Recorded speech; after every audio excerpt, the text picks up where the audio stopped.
Very good morning बच्चों, कैसे हो आप लोग। एक बार फिर से बहुत बहुत स्वागत है आप सभी का बच्चों इस एंगस्ट्रम क्लासेस यूट्यूब चैनल पे बच्चों। तो आज का क्लास आपका चैप्टर 2 का क्लास होने वाला है बच्चों। क्लास 10 के लिए हम लोग, आपको जैसे पता है, एनसीईआरटी को फुल फ्लेज तरीके से है हम लोग कवर कर रहे हैं बच्चों। आपका एनसीईआरटी सोशल साइंस हम लोग कवर करने जा रहे हैं। आज चैप्टर 2 क्लास है जिसमें नेशनलिज्म इन इंडिया हम लोग पढ़ने वाले हैं बच्चों। इससे पहले क्लास में हमने खत्म करा बच्चों rise of nationalism in Europe. आप सभी का बहुत बहुत कॉपरेशन रहा है, आप सभी ने बहुत बहुत प्यार दिखाया, सहयोग दिखाया बच्चों, और थोड़े और मोटिवेशन और सपोर्ट की हमें ज़रूरत है बच्चों। तो आप लोग से अनुरोध है, कृपया उस मोटिवेशन को हमारे साथ साझा कीजिए बच्चों। और आपसे उम्मीद है बच्चों कि आप लोग अच्छे तरीके से पढ़ाई कर रहे होगे, पेशेंसली चीज़ों को देख रहे होगे और समझ रहे होगे बच्चों, है ना। तो बिना किसी देरी के हम लोग चैप्टर 2 नेशनलिज्म इन इंडिया हम लोग आज से स्टार्ट करने जा रहे हैं बच्चों। तो आप लोग अपना फोकस बनाए रखिए बच्चों, पेशेंस रहिएगा चीज़ों को देखने के लिए, और हो सके तो कॉपी और पेन लेके आप लोग बैठिए बच्चों साथ साथ, तो जिससे हमें चीज़ें आसानी हो आपको बताने में, पढ़ाने में और समझने समझाने में बच्चों। तो चलिए, नेशनलिज्म इन इंडिया बच्चों, इससे क्या मतलब रखता है। तो जैसा पिछले क्लास में हमने देखा, नेशनलिज्म को समझा था बच्चों, नेशनलिज्म को हमने बच्चों समझा था। What do you mean by nationalism. तो आप हमारे अगर आप लोग सीक्वेंसली चीज़ों को नहीं देख रहे हो बच्चों, तो आप हमारे यूट्यूब चैनल में सोशल साइंस क्लास 10 के प्ले लिस्ट को जाके फॉलो कर सकते हो बच्चों, जहाँ पे हमने पूरे चैप्टर 1 को कम से कम 8 से 10 क्लास में ख़त्म करा है। थोड़ा लेंदी चैप्टर था वो, तो इस वजह से मैंने हर एक बारीक पॉइंट्स को कवर किए हैं उस चैप्टर में। तो आप लोग उस चीज़ को फॉलो कर सकते हो और देन इस पे आप लोग जंप कर सकते हो चैप्टर 2 पे। तो मैंने बताया था बच्चों कि नेशनलिज्म से आप लोग क्या समझते हो। What do you mean by nationalism. Nationalism is sense of feeling that connects people to people, है ना। तो उस तरीके से हम लोग एक बोलते हैं कि नेशनलिज्म एक सेंस ऑफ फीलिंग है, एक इमोशन है, सेंस ऑफ इमोशन है जो लोगों को एक दूसरे से जोड़े रखता है ना। अब जोड़े रखता है तो उसके लिए कुछ एलिमेंट्स की ज़रूरत होती है नेशनलिज्म को सपोर्ट करने के लिए। तो हम लोग देखते हैं कि जैसे national song, national flag, national symbol, इन सभी एलिमेंट्स के द्वारा नेशनलिज्म सेंस ऑफ फीलिंग को ये प्रमोट किया जाता है बच्चों। नेशनलिज्म एक इमोशन है जो अपने देश के अंदर एक लैंड बाउंड्री को डिसाइड करता है। एक जो है सर्टेन लैंग्वेज से है जो आपस में लोग एक दूसरे से यूनाइट होते हैं। तो ये एक सेंस ऑफ फीलिंग है ना। नेशनलिज्म क्या है, एक सेंस ऑफ फीलिंग है जिसमें लोग एक दूसरे से आपस में बच्चों कनेक्ट करते हैं। तो आप लोग समझिए चीज़ों को, नेशनलिज्म क्या है। तो चलिए बच्चों, हम पहले वो हम लोग समझते हैं। Nationalism is a sense of feeling that connects people to people। ठीक है। अब इसका हम लोग बच्चों बैकग्राउंड, मतलब ये हम लोग कह सकते हैं कि मतलब इसका हम लोग एक्सटेंडेड वर्जन भी लिख सकते हैं, लेकिन उतना ज़रूरत नहीं, क्योंकि आपने नेशनलिज्म को अच्छे तरीके से समझा है बच्चों। आप लोग पिछले क्लास को फॉलो कर सकते हैं। अगर आप लोगों ने नहीं समझा तो नेशनलिज्म को मैं यहाँ पे बताना चाहता हूँ। Nationalism is a sense of feeling, है ना, that connects people to people, मतलब लोगों को एक दूसरे से लोग से जोड़ने का काम करता है। एक सेंस ऑफ फीलिंग है, कलेक्टिव सेंस ऑफ फीलिंग। ठीक है। इसमें आप लोग देख सकते हो कि किस तरीके से कनेक्ट कर सकते हैं बच्चों, एक दूसरे से किस तरीके से कनेक्ट कर सकते हैं। जैसे हम लोग बेस्ड ऑन कॉमन हिस्ट्री, ठीक है, फिर उसके बाद कल्चर, स्ट्रगल,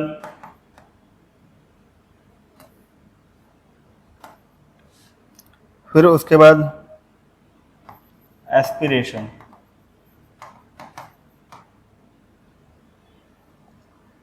ठीक है। अब देखो बच्चों, जैसे आप लोग को समझना ये है कि हम लोग नेशनलिज्म को एक सेंस ऑफ फीलिंग कहते हैं जो लोगों को जोड़ने का काम करता है। और ये किस पे बेस्ड होता है? कॉमन हिस्ट्री पे, कि हमारा एक समान हिस्ट्री हो, इस देश में रहने वाले लोगों को सबका इतिहास एक ही समान का रहा हो, कल्चर सेम हो। कल्चर हमारा स्टार्टिंग से हमारे पूर्वज जो कल्चर फॉलो करते हैं, जो रिचुअल्स हम लोग फॉलो करते आ रहे हैं, चाहे वो रिलीजियस हो, चाहे वो किसी और भी तरीके से हो, तो जो कल्चर हमारा है, खान पान, रहन सहन, गीत गान, है ना, तो ये सभी क्या है? नाचना गाना, ये सभी हमारे पेंटिंग्स, आर्ट्स, ये सभी एक कल्चर के पार्ट है। तो ये सभी कल्चर जो है हमारे एक है। स्ट्रगल, हमारे जो संघर्ष रहे हैं, कोई भी दुश्मन से अगर हमने अटैक किया है, उनको रेजिस्ट किया है, तो हम सभी ने मिलकर किया है पिछले कई सौ वर्षों में। तो हमारा स्ट्रगल भी एक रहा है। एस्पिरेशन, हमारी जो उम्मीदें हैं, हमारा जो लक्ष्य है ना, हमारी जो आकांक्षाएं हैं, वो भी सेम है। तो ये इन सभी चीज़ों से एक सेंस ऑफ नेशनलिज्म की फीलिंग डेवलप होती है बच्चों, और जो किसी भी अदर पावर को रेजिस्ट करने में काफ़ी ज़्यादा महत्वपूर्ण होती है, सहयोग करती है, हेल्पफुल होती है बच्चों। तो आप लोग इस सेंस को समझ पा रहे हो? ये आप लोग एक डेफिनेशन के तौर पे आप लोग लिख सकते हो बच्चों। अब देखिए, समझने वाली बात क्या है कि rise of nationalism in Europe, हमने चैप्टर 1 में देखा था कि वहाँ भी आपका नेशनलिज्म बहुत ही मेजर रोल प्ले कर रहा था। लेकिन वहाँ पे नेशनलिज्म को हमने देखा था किस एक पॉइंट ऑफ व्यू से देखा था। वो पॉइंट ऑफ व्यू था हमारे यूरोप का पॉइंट ऑफ व्यू, है ना। लेकिन हम लोग यहाँ पे, जैसा कि आप लोग चैप्टर का नाम पढ़ के आप लोग समझ सकते हो, ये जो चैप्टर है इसमें आप लोग नेशनलिज्म को देखने वाले हो इंडिया के पीओवी से, इंडिया के पॉइंट ऑफ व्यू से। अप्रोच होगा आपका इंडिया के पॉइंट ऑफ व्यू से देखना इसको। तो नेशनलिज्म जब हम यूरोप के हिसाब से देखें तो वहाँ का कुछ और बात था, और यहाँ के हिसाब से अगर देखेंगे तो वहाँ पे कुछ और बात है। लेकिन अगर हम लोग पूछे कि इसमें कॉमन क्या है, तो मेन जो कोर है इसका, वैल्यूज़ जो है नेशनलिज्म का, वो हर एक जगह कॉमन ही होगा। नेशनलिज्म चाहे यूरोप में हो, चाहे नेशनलिज्म इंडिया में हो, चाहे फिर किसी और कंट्री में हो बच्चों, लेकिन जो इसके कोर वैल्यूज़ हैं वो हमेशा इक्वल रहेंगे, एक समान रहेंगे, कॉमन रहेंगे बच्चों। लेकिन अगर बात करें कि बैकग्राउंड क्या हो सकता है नेशनलिज्म का, है ना, और नेशनलिज्म एक दूसरे से कैसे डिफरेंट हो सकता है, यूरोप का नेशनलिज्म और इंडिया का नेशनलिज्म एक दूसरे से कैसे डिफरेंट है, तो आप लोग रीज़न या बैकग्राउंड को देख सकते हो। वहाँ पे नेशनलिज्म को सपोर्ट किया गया था, किस लिए? वहाँ पे मोनार्क, एब्सोल्यूट जो किंग था, एब्सोल्यूटिस्ट जिसको बोलते हैं, निरंकुश शासक, उसको हटाने के लिए एक सेंस ऑफ प्राइड डेवलप हुई लोगों में, जिसको हम लोग नेशनलिज्म नाम दिया, है ना। और लेकिन यहाँ पे नेशनलिज्म जो होगा, इसका बैकग्राउंड और इसका रीज़न कुछ और होगा। इसका रीज़न होगा बच्चों, अगर हम लोग बात करें बैकग्राउंड की, अगर हम लोग बैकग्राउंड की बच्चों बात करें,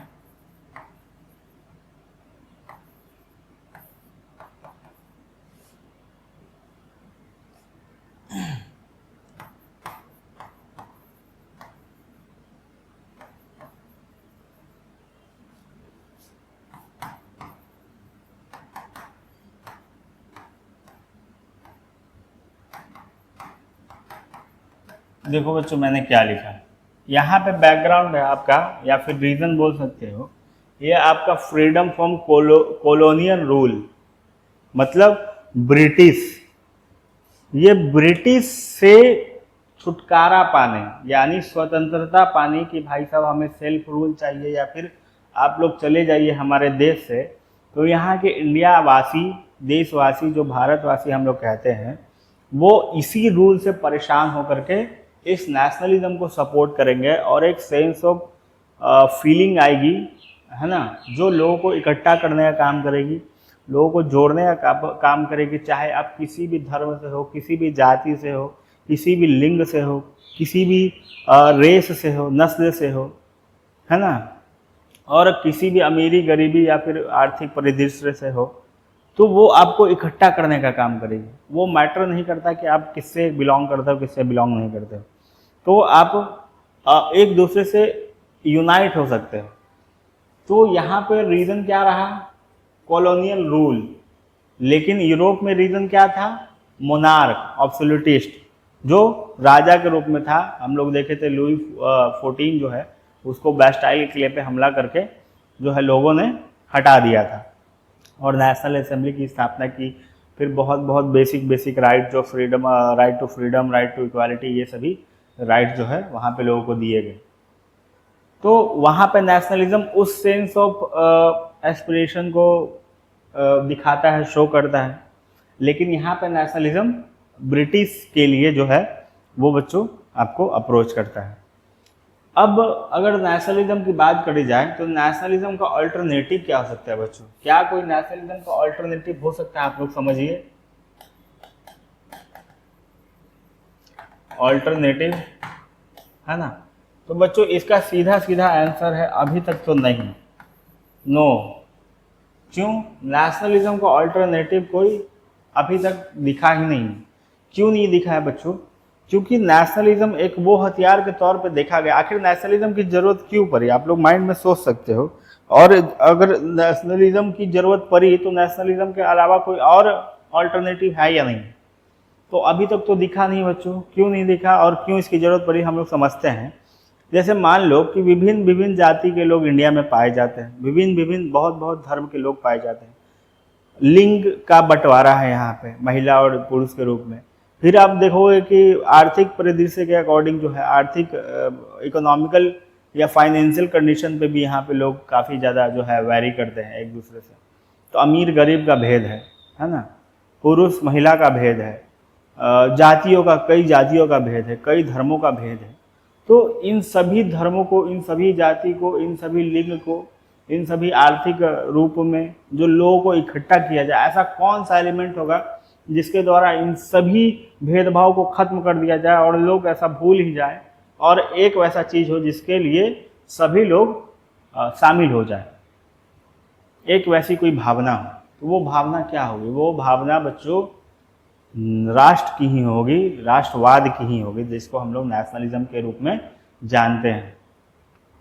समझ गए बच्चों? एक राष्ट्र में रहने वाले लोग जो एक राष्ट्र को सपोर्ट करें, अपने language, shared culture, struggle, aspiration, इन सभी से एक दूसरे से यूनाइट फील करें, इसी को हम लोग नेशनलिज्म कहते हैं बच्चों।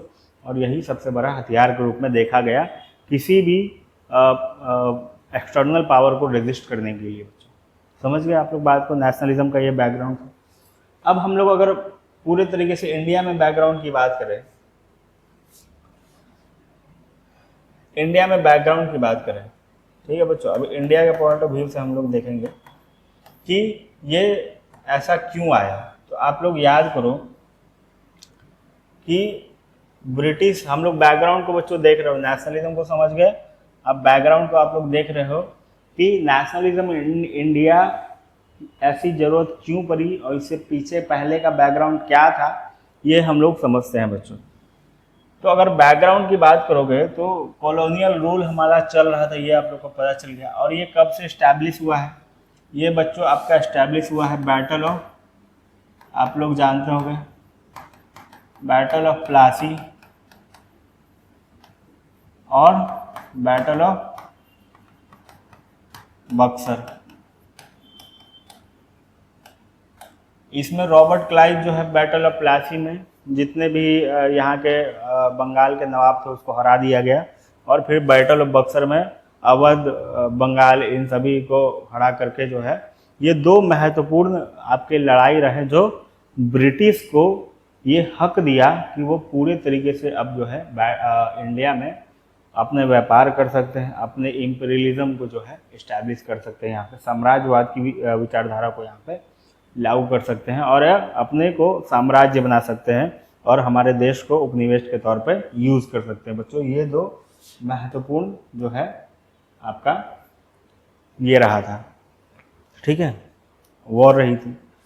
अब इस वॉर के बाद ब्रिटिश जो है ये 1857 में हुआ था, 1757 में, और ये बच्चों 1764 में। तो सोचिए 1757 और 1764 में होगा बच्चों ये सारी चीज़ें। अब ये चीज़ें हुई तो आज से आप लोग देखोगे कि कितना वक्त लगा हम लोग इस चैप्टर में पढ़ने वाले हैं, यहाँ से पढ़ने वाले हैं बच्चों। हम लोग यहाँ से पढ़ने वाले हैं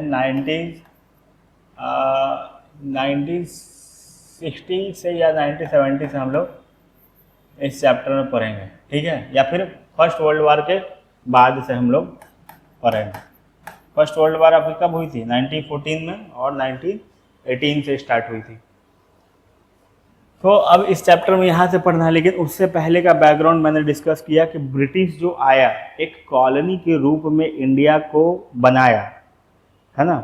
तो ये कौन सी वार जो है इसकी सिग्निफिकेंस वार रही, जो अलाउ कर दी, है ना, जो ब्रिटिश को एक अधिकार के तौर पे दे दी कि भाई साहब तुम यहाँ पे कर सकते हो, है ना।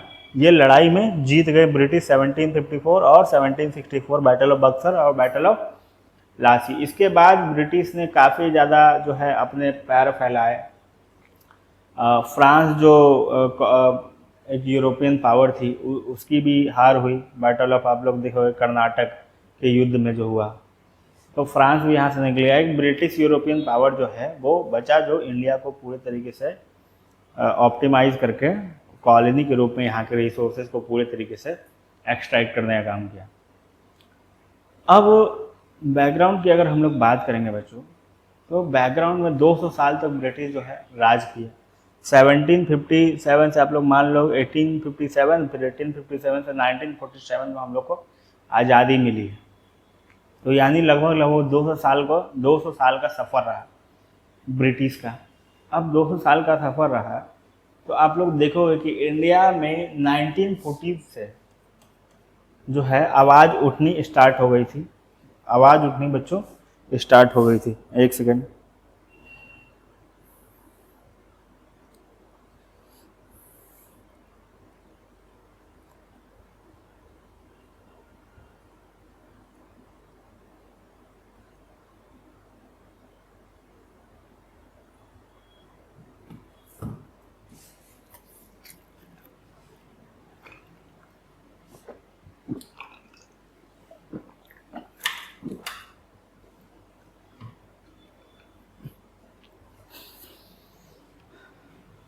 तो देखिए बच्चों, बहुत सारी चीज़ें हुई इस दौरान। ब्रिटिश जब इंडिया में पूरे तरीके से पैर अपना जमा लिया, तो बहुत सारी चीज़ें हुई। 1914 के बाद जो है आप लोग देखोगे 1914 का वो दौर था जहाँ पे आपका क्या बोलते हैं, फर्स्ट वर्ल्ड वार स्टार्ट हो गई थी। अब यूरोप में 1940 के दौर में फर्स्ट वर्ल्ड वार चल रही थी, समझ रहे हैं आप बात को। और फर्स्ट वर्ल्ड वार चल रही है तो ब्रिटिश भी उस वर्ल्ड वार का हिस्सा था, ब्रिटिश भी हिस्सा था इस वर्ल्ड वार का, है ना। और ब्रिटिश उस टाइम इंडिया में एक इंपीरियल स्टेट के तौर पे काम कर रहा था, इंडिया को कॉलोनी बनाया हुआ था, तो इंडिया को मनमाने तरीके से यूज़ कर रहा था। तो देखोगे इस फर्स्ट वर्ल्ड वार में कि इंडियन आर्मी, जो इंडियन पीपुल है, इसको भी घुसा दिया बिना किसी की इजाज़त के। बोला कि भाई साहब इंडियन आर्मी आप भी जाइए, आप भी लड़ाई कीजिए रॉयल ब्रिटिश आर्मी के तौर पे, है ना। तो इंडियन जो लोग भी है इस फर्स्ट वर्ल्ड वार में शामिल हुए, काफ़ी ज़्यादा इंडियन लोग मारे गए, डेथ, है ना, काफ़ी ज़्यादा लोग मरे। पहला कारण काफ़ी ज़्यादा लोग जो है मरे, डेथ हुआ। आप लोग फर्स्ट जो है आप लोग इसको बोल सकते हो फर्स्ट रीज़न। सेकंड रीज़न, अब जो आपका ब्रिटिश का जो रूल चल रहा था इंडिया में, तो पीजेंट की, मजदूरों की स्थिति जो है, पीजेंट आप लोग बोल सकते हो सिचुएशन वॉज, है ना, सबसे खराब स्थिति पे थी। तो ये एक बोल सकते हैं पीजेंट मतलब मजदूर। इतने लोगों को उस हिसाब से काम कराया जाता था, बेगार के तौर पे काम कराया था, इनको बोला जाता था बेगार, है ना, कि आप काम तो करोगे लेकिन उसके बदले में आपको कोई पैसा नहीं मिलेगा, बस 2 वक्त की जैसे तैसे रोटी भी दी जाएगी या फिर एक ही वक्त की दी जाएगी और आपसे भरपूर काम लिया जाएगा। मतलब काफ़ी ज़्यादा अत्याचार, काफ़ी ज़्यादा शोषण, वुमेन का सिचुएशन सबसे ज़्यादा खराब था। वुमेन सिचुएशन क्रिटिकल, है ना, तो ये भी सबसे ज़्यादा खत्म था। फिर उसके बाद अगर हम बोलेंगे कि आप बताइए कि हमारे जितने भी रिसोर्सेज थे, तो रिसोर्सेज को एक्सट्रैक्ट किया जा रहा था, तो ये भी एक रीज़न था। रिसोर्सेज एक्सट्रैक्ट, ये भी एक रीज़न था बच्चों। पूरे तरीके से हम लोग बताओ कि हम लोग जब ब्रिटिश से पहले थे तो सोने की चिड़िया कहे जाते थे, है ना।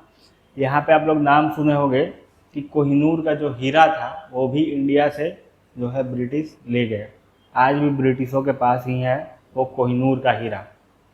हम लोग सोने की चिड़िया कहे जाते थे। अकबर का जो राज सिंहासन था पूरे सोने का बना हुआ था, वो भी उसको लेकर के गया, ब्रिटिश ही लेकर के गया, है ना। तो इंडिया से बहुत कुछ लेकर के गया है। इंडिया में ट्रेन लाया, रेलगाड़ी लाई।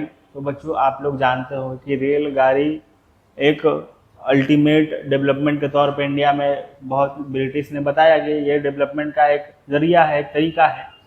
लेकिन उनका अल्टीमेट गोल था कि यहाँ के जितने भी रिसोर्सेस है उनको एक्सट्रैक्ट करके ब्रिटिश भेजना, ब्रिटेन भेजना। तो यहाँ पे काफ़ी ज़्यादा कोयलों का जो है एक्सट्रैक्शन हुआ, काफ़ी ज़्यादा लकड़ियों जंगल की कटाई करी गई और वो जो है अपने देश में भेजे। तो आप लोग देखोगे रिसोर्स काफ़ी ज़्यादा इसमें आप लोग बोल सकते हो, कोयला, मिनरल्स, फॉरेस्ट। तो ये सभी के तौर पे जो है पूरे तरीके से इंडिया को खाली किया गया। उसके बाद आप लोग बोलोगे तो इंडिया उस टाइम जो है मसालों का देश कहा जाता था। ब्रिटिश के टाइम में, ब्रिटिश से पहले और इंडिया का इतिहास रहा है, कनिष्क के टाइम से ही हम लोग मसालों का व्यापार करते थे। एक ट्रायंगल बनाया हुआ था बच्चों, चीन, मिडिल ईस्ट और इंडिया के बीच में एक ट्रायंगल आपका रूट बना हुआ था, जिसमें हम लोग रेशमी वस्त्र और मसालों का जो है देश कहे जाते थे। यहाँ से जो है पूरा चाइना और पूरा मिडिल ईस्ट वाला इराक, ईरान, सऊदी अरबिया, ये सब वाला इलाका जो है हम लोग के देश से रेशमी वस्त्र, कॉटन, सूती वस्त्र और जो है मसालों का काफ़ी ज़्यादा मात्रा में वो लोग इंपोर्ट करते थे, आयात करते थे हमारे देश से। और हमें उस देश से, मतलब उस चीज़ से काफ़ी ज़्यादा मुनाफा प्राप्त होता था बच्चों। तो जब ये चीज़ हमारे देश में था तो क्या किया गया कि अब जो हम लोग उगाते हैं उसको तो हमारे देश में कच्चे माल, मतलब रॉ मटेरियल जो मिलता था, तो रॉ मटेरियल को भेजा गया ब्रिटेन में, है ना।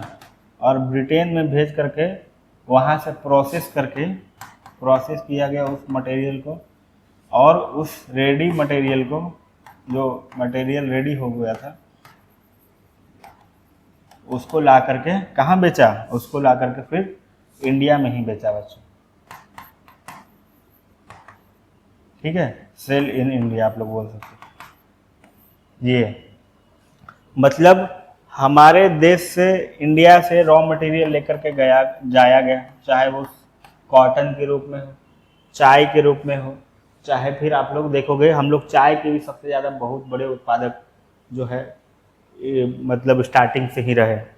तो आप लोग अगर बोलोगे कि हमारा जो मेन सेक्टर क्या था जिसमें हम लोग काफ़ी ज़्यादा जो है पूरे वर्ल्ड में माने जाते थे, तो आप लोग कह सकते हो कॉटन,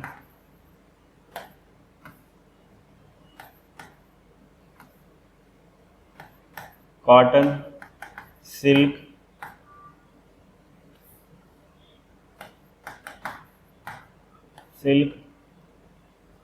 टी और कॉफ़ी, और उसके बाद क्या, उसके बाद आप लोग बोलते हो स्पाइसेस, मसाले। ये जो 4 सेक्टर में था इंडिया में, इंडिया काफ़ी ज़्यादा इसमें महारत हासिल करके बच्चों रखे हुए था। तो इंडिया से रॉ मटेरियल जो तैयार हुआ, है ना, हम लोग पहले रॉ मटेरियल उगाते थे। रॉ मटेरियल मतलब कच्चा माल, सूती को उगाए और सूत काट करके जो है अपने देश में उससे बनी हुई चीज़ें बनाएं, और बनाने के बाद क्या किए कि यहाँ से हम लोग कपड़ा वगैरह बना करके हम मतलब सोचो ना, फ़ायदा कब होगा जब कोई खेती आप किए, और खेती करने के बाद उस चीज़ से आप लोग कोई सामान तैयार किए, है ना। जैसे आप लोग सूत उगाए, कॉटन उगाए, है ना, और उससे आप लोग कपड़ा बनाए, तो कपड़ा बना करके आप बेचोगे बच्चों, तभी तो आपको सबसे ज़्यादा मुनाफा होगा। और यही हम लोग कर रहे थे ब्रिटेन से पहले। जो ब्रिटेन हम लोग पर कब्जा कर के रखा हुआ था, हम लोग यही पहले कर रहे थे। मसाला उगाते थे, उसको रिफाइन करते थे, उसको पीसते थे, पाउडर बनाते थे, या फिर खरा मसाला भी जो है पैक करते थे और पूरे इंडिया में सब जगह बेचते थे, है ना। और पहले फिर कॉटन सिल्क उगाते थे, तो हम लोग उससे फिर जो है उसको प्रोसेस करने के बाद हम लोग उसको उससे कपड़ा बनाते थे, उससे बहुत सारा साड़ी बनाए, कपड़ा बनाए, चादर बनाए, शॉल बनाए, और ये सब पूरे मार्केट में सप्लाई करते, तब जाकर हम लोग को मुनाफा होता था। ठीक है। वैसे ही टी में भी काफ़ी ज़्यादा हम लोग टी जो आपका चाय का उत्पादन होता है, उसके लिए भी काफ़ी ज़्यादा प्रोसेस वगैरह होता है। पत्तियों को छाटा जाता है, सभी दानों को जो है इक्वल साइज में बांटा जाता है। तो अब ये क्या किया गया कि रॉ मटेरियल तो इंडिया में रहा, इंडिया में उगा, है ना, इंडिया में इसको प्रोडक्शन हुआ, लेकिन अब रॉ मटेरियल को बिना कुछ बनाए रॉ मटेरियल को ब्रिटेन भेज दिया गया। ब्रिटेन अपने देश में भेजा, और क्योंकि ब्रिटेन जो है वो ठंडा इलाका है, इन सभी चीज़ों को ज़्यादा तौर पर प्रोड्यूस नहीं करता है वो, तो ब्रिटेन में भेज करके रॉ मटेरियल को वो क्या किया, वहीं पे प्रोसेस किया। प्रोसेस करने के बाद वहाँ पे क्या किया, मटेरियल को रेडी किया, कॉटन से बनाया कपड़ा, सूती वस्त्र बनाया, शर्ट बनाया, पैंट बनाया, साड़ी बनाया, बहुत कुछ बनाया, है ना। फिर सिल्क से भी इसी तरीके से शॉल, चद्दर, जो है बहुत महंगे महंगे कपड़े, ये सभी बनाए। फिर आप लोग देखोगे कि स्पाइसेस को प्योर किया, रिफाइन किया, फिर उसका अपना ब्रांडिंग करके, अपना पैकेजिंग करके जो है, और वो सारे माल को कहाँ बेचा, इंडिया में बेचा। मतलब इंडिया का माल उठा करके इंडिया में ही बेच रहा है। और ये क्या कर रहा है, यहाँ से ले गया 2 रुपया में, और यहाँ पे सब कुछ इतना करने के बाद बेच रहा है इसको 200 रुपया में। अब तुम सोचो कि कितना ज्यादा प्रॉफिट मार्जिन वो रख करके बेच रहा है। समझ रहे हो आप बात को। तो कहने का मतलब यही है बच्चों कि ये रीजन से जो है लोग काफ़ी ज़्यादा त्रस्त थे, परेशान थे, एकदम निराशा हताशा की ओर चले गए थे। फिर आप लोग देखोगे, आप लोग सुने होंगे, बहुत सारे रीज़न थे, हम कितने रीज़न की बात करेंगे। प्रोडक्शन ऑफ इंडिगो, आप लोग नाम सुने होंगे। इंडिगो मतलब क्या होता है, नील की खेती, है ना, नील की खेती बच्चों। तो नील की खेती भी जो है हम लोग की 3 कठिया व्यवस्था थी, मतलब 1/3 जो है आपका भाग है वो, उस पर आप नील की खेती करोगे। सोचो तो ये कितना ज़्यादा, मतलब आपका मान लो कि 1 कट्ठा ज़मीन है, तो उसमें से 33% भाग पर जो है आप जो है नील की खेती करोगे। ये अनिवार्य होगा, कंपलसरी होगा, हर किसान को करना पड़ेगा। और नील का खासियत ये होता है, नील का मतलब फीचर्स कुछ इस तरीके से होता है कि एक बार जिस ज़मीन पर वो खेती करी जाए, तो वहाँ उस ज़मीन जो है वो 4-5 साल, 8 साल, 10 साल के लिए वो ज़मीन बंजर हो जाती है। उससे भारी मात्रा में जितने भी पोषक तत्व थे वो सभी एक्सट्रैक्ट हो जाते हैं एक बार नील के प्रोडक्शन करने से। अब जो किसान इसका प्रोडक्शन करते थे, जबरन उनसे करवाया जाता था, तो उनकी भूमि खराब हो जाती थी और उससे उनको काफ़ी ज़्यादा आर्थिक क्षति का सामना करना पड़ता था बच्चों। तो ये भी एक रीज़न था। और रीज़न आप लोग बताओ, आप लोग कमेंट करके बच्चों बता सकते हो कि और क्या क्या रीज़न थे।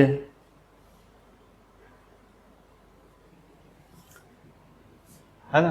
तो ये सभी आप लोग, मतलब आप लोग देखोगे कि पीजेंट की स्थिति आप लोग मैंने बता दी है। पीजेंट जो काम करते थे, मजदूर, लेबरर, फैक्ट्रीज लेबरर आप लोग ऐसे बोल सकते हैं, फैक्ट्रीज लेबरर, इन सब की स्थिति भी जो है काफ़ी ज़्यादा रस्ट, है ना, बद से बदतर थी, वो रस्ट कंडीशन में थी, है ना। तो ये सारे जो रीज़न हैं बच्चों, एजुकेशन का जो है सेक्टर काफ़ी ज़्यादा, एजुकेशन नाम मात्र का बचा हुआ था, ठीक है, एजुकेशन भी खराब था। फिर बाद में हम लोग देखेंगे कैसे कैसे एजुकेशन जो है वो चेंज हुआ। तो ये सभी रीज़न जो हैं वो इंडिया में लगातार अपना मेन रोल प्ले कर रहे थे, और इससे जो है इंडिया के लोगों का काफ़ी ज़्यादा नुकसान हो रहा था, काफ़ी ज़्यादा जनता त्रस्त थी, बेसुध थी। आप लोग देखोगे कि फैक्ट्रीज का लेबर का 14-14 घंटे, 15-15 घंटे, 24-24 घंटे लगातार काम कराया जाता था। काफ़ी ज़्यादा दयनीय स्थिति थी, चूँकि इंडस्ट्रियल रेवोल्यूशन आप लोग देखोगे कि आपके 70s के टाइम में ही यूरोप में हो चुका था। फिर उसके बाद सारे इंडस्ट्री जब यूरोप में बनने स्टार्ट हो गए तो फिर उस इंडस्ट्री को लगाने का काम किया। यहाँ पे जितने भी ब्रिटिश गवर्नर रहे वो सभी इंडिया में भी लगाए, और फैक्ट्रीज लगाने का सिंपल सा मतलब यही था कि कच्चे माल को यहाँ से ले करके जाएंगे या फिर यहाँ पे प्रोसेस करेंगे, उस फैक्ट्री से हम लोग चीज़ें बनाएंगे, जैसे जहाज़ बनाना हो गया, फिर किला बनाना हो गया, हथियार बनाना हो गया, है ना। और बहुत बड़े छोटे छोटे अगर कॉटन का फैक्ट्री है, कुछ सिल्क का फैक्ट्री है, तो इसमें अपने हिसाब से सारी चीज़ों को करना। तो इन सभी फैक्ट्रीज में आप लोग देखोगे कि काफ़ी ज़्यादा मजदूरों की स्थिति गंभीर थी। वो मजदूर कहाँ के रहेंगे, वो इंडिया के लोग तो ही रहेंगे उस मजदूर में काम करने वाले। तो आप लोग एक और रीज़न मैं बताना चाहता हूँ बच्चों, यहाँ पे जो है जो लोकल आर्टिफैक्ट्स थे,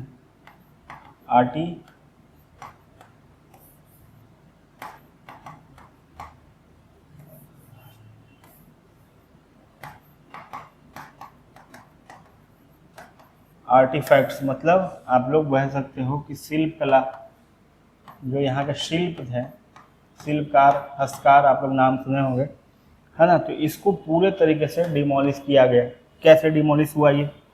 लोकल आर्टिफैक्ट्स जो मतलब जो हाथ से अपना जो है यहाँ का जो आप लोग बोल सकते हो लघु उद्योग, स्मॉल बिजनेसेस, ये स्मॉल बिजनेस के तौर पे काम करते थे। स्मॉल बिजनेस के ये सारे सेक्टर थे, जो छोटे छोटे लोग थे, किसान मजदूर परिवार के, तो वो हाथ से सूप बना लिए, हाथ से कटोरा बना लिए, हाथ से चम्मच, थाली, ये सभी मिट्टी के बर्तन, पेंटिंग और छोटे छोटे हाथ से जो डेवलप किए जाने वाले सामान होते हैं, उसका काफ़ी ज़्यादा इंडिया में वर्चस्व था बच्चों। इंडिया के लोग काफ़ी ज़्यादा मात्रा में जो है इस शिल्प कला, हस्तकला में काफ़ी ज़्यादा ये माहिर थे। अच्छी अच्छी मूर्तियाँ, अच्छे अच्छे खिलौने, है ना, बहुत बड़े मात्रा में इंडिया के लोग बनाते थे। तो इन सभी लोगों को बोला गया कि भाई साहब तुम ये सारा काम छोड़ो, और ये सारा काम छोड़ के तुम चलो फैक्ट्रीज में। कहाँ चलो?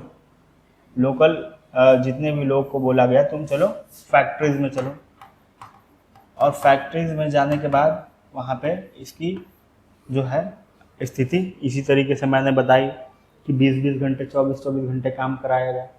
वहाँ पे लोग जाने के बाद पैसा तो उनको मिला, लेकिन काफ़ी उस मेहनत के लिए वो पैसा कुछ भी नहीं था, है ना, वो पैसा कुछ भी नहीं था, और उनकी जीवन तो बर्बाद हो ही गई। तो काफ़ी ज़्यादा इससे अब क्या हुआ कि इससे ये जो इंडस्ट्री था आपका लोकल स्मॉल बिजनेस इंडस्ट्री, है ना, शिल्प जो है, शिल्पकारी, काश्तकारी हम लोग करते थे इंडिया में, तो इस सेक्टर को बहुत ज़्यादा नुकसान हुआ, और लोग इससे भी ज़्यादा जो है ये पूरा सेक्टर ख़त्म हो गया, और इससे भी लोग काफ़ी ज़्यादा परेशान थे।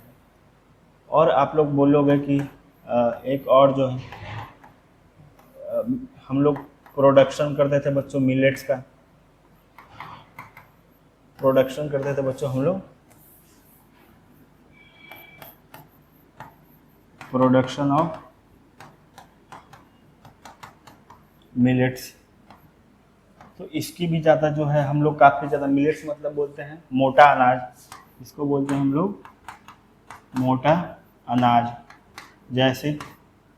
जैसे आप लोग बात करोगे तो जैसे में हो गया ज्वार, बाजरा, मक्का, रागी, तो ये सभी जो है मोटे अनाज है बच्चों। इनमें काफ़ी ज़्यादा मात्रा में जो है मतलब न्यूट्रिएंट्स होता है, न्यूट्रिएंट्स रिच होता है ये, ठीक है। और न्यूट्रिएंट्स रिच होने की वजह से लोग जो है इससे काफ़ी ज़्यादा मतलब एनर्जेटिक रहते हैं, रोग वगैरह जो है डिजीज़ वगैरह ये दूर हो जाता है। जो किसान होते थे वो इसी अनाज को खाते थे, हर घर में यही अनाज पकता था। अब इसको हैम्पर करके इसको क्या किया गया, मिलेट्स को हैम्पर करके, ठीक है, मतलब इस इंडस्ट्री को हटा करके ये इंट्रोड्यूस किया गया, introduced cash crops. Cash crops क्या होता है बच्चों, ये कौन किया, ये अंग्रेज किया। अब कैश क्रॉप में होता है जैसे राइस, वीट, पल्सेस, जैसे आप लोग ये तो लोग है, ये तो कैश क्रॉप है ही, लेकिन आप सबसे ज़्यादा कैश क्रॉप हो गया टी, रबर, इंडिगो, है ना, और राइस, वीट, पल्सेस कुछ मात्रा में, ठीक है, ठीक। ये कैश क्रॉप हो गए बच्चों, T, rubber, Indigo, cotton, silk, ये सभी क्या है बच्चों, देखो खाने पीने का ये सारा आइटम नहीं है। टी हो गया, हम लोग इसको खा के जिंदा रह सकते हैं क्या, नहीं। रबर हो गया, खा के जिंदा रह सकते हैं, नहीं। इंडिगो हो गया, खा के जिंदा रह सकते हैं, नहीं। कॉटन हो गया, खा के जिंदा रह सकते हैं, नहीं। सिल्क वैसे ही नहीं रह सकते। अब ये क्या किया गया, ये हम लोग मोटा अनाज उगाते थे और सभी सभी खेत में यही उगता था और लोग एक दूसरे से बेचते थे, दूसरे जो है आसपास के देश, आसपास के राज्यों में सप्लाई करते थे, उससे पैसा आता था, उससे जरूरत की चीज़ें खरीदते थे और ये खाने के लिए सफिशिएंट तो था ही।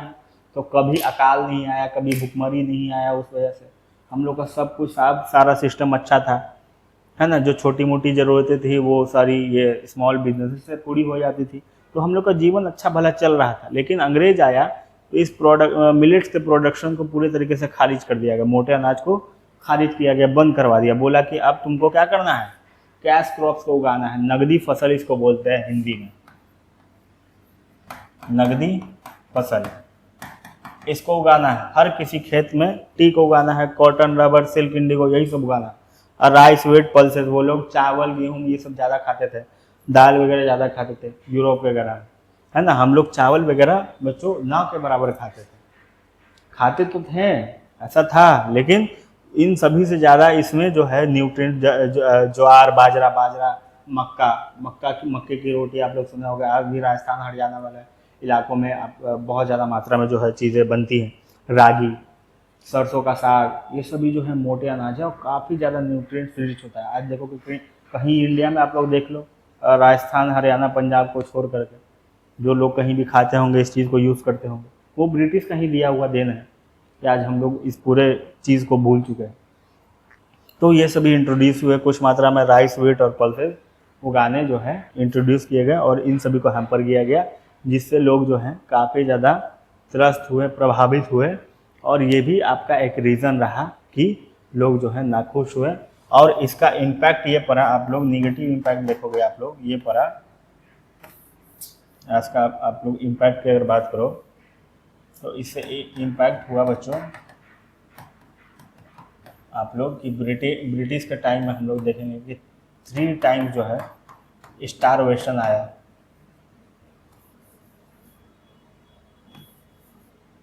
स्टारवेशन है ना, स्टारवेशन मतलब बच्चों भूखमरी, भूखमरी का सामना करना पड़ा बच्चों हम लोगों को।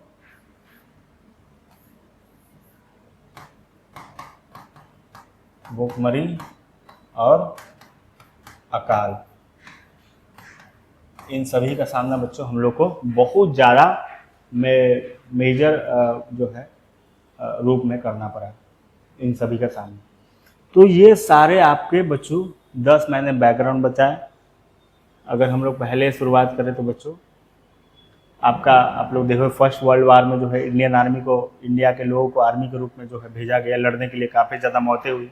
दूसरा, पीजेंट मजदूरों की स्थिति काफ़ी ज़्यादा बदतर थी, चाहे वो खेत में हो किसी और रूप में हो, मजदूरों की स्थिति काफ़ी बेकार थी, बेगार के रूप में उनको काम करवाता। तीसरा, वुमेन सिचुएशन क्रिटिकल था, वुमेन के लिए कोई जो है कोई चीज़ की व्यवस्था नहीं थी।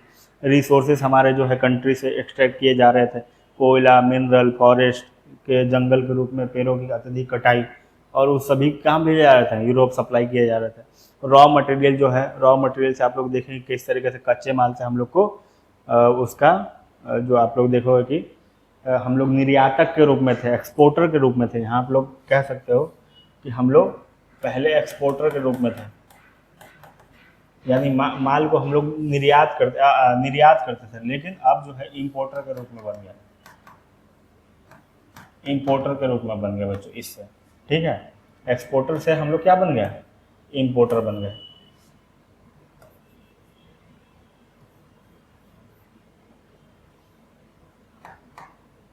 समझ गए बच्चों, एक्सपोर्टर से क्या बन गए हम लोग, निर्यातक से आयातक बन गए। ये पांचवे वाले पॉइंट्स हैं। ठीक है, छठा, इससे भी स्थिति काफ़ी खराब हुई। छठा, प्रोडक्शन ऑफ इंडिगो, नील की खेती, 2-3 कटिया व्यवस्था जो हम लोग देखते हैं। फैक्ट्रीज लेबर, यही जो नील की खेती होगी इसी का जो आप लोग देखोगे चंपारण सत्याग्रह, पहली बार जो गांधी जी 1940 में भारत आएंगे और 1917 में जो है चंपारण सत्याग्रह होगा नील की खेती के विरोध में ही। जो चंपारण का है बिहार के सबसे वेस्ट वाले इलाके, सॉरी नॉर्थ वेस्ट वाला इलाका जो है चंपारण का इलाका कहलाता है, और यही जो है चंपारण, यहाँ पे नील की खेती का विरोध होगा। फैक्ट्री लेबर की हालत बहुत ख़राब होगी, 20-20 घंटे 24-24 घंटे काम कराया जाएगा, एजुकेशन का नामो निशान नहीं होगा, और लोकल आर्टिफैक्ट जो है इसको भी हैम्पर किया जाएगा। शिल्प उद्योग के रूप में हम लोग अभी देखें कि थे, हस्तकला जो है स्मॉल बिजनेस इंडस्ट्री को हैम्पर करके फैक्ट्रीज वगैरह जो है में ये सभी लोगों को भेजा गया कि तुम ये काम छोड़कर वो काम करो। प्रोडक्शन ऑफ मिलेट को हैम्पर करके जो है कैश क्रॉप्स को इंट्रोड्यूस किया गया। तो इससे देखो कि tea, cotton, rubber, silk, indigo, इन सब का जो है उत्पादन कराया गया। ज्वार, बाजरा, मक्का, रागी सबको छोड़ करके इन सभी का उत्पादन गया। इसका इम्पैक्ट क्या हुआ कि 3-3 बार जो है भूखमरी, अकाल जैसी सिचुएशन ब्रिटिश के टाइम में इंडिया में आया बच्चों।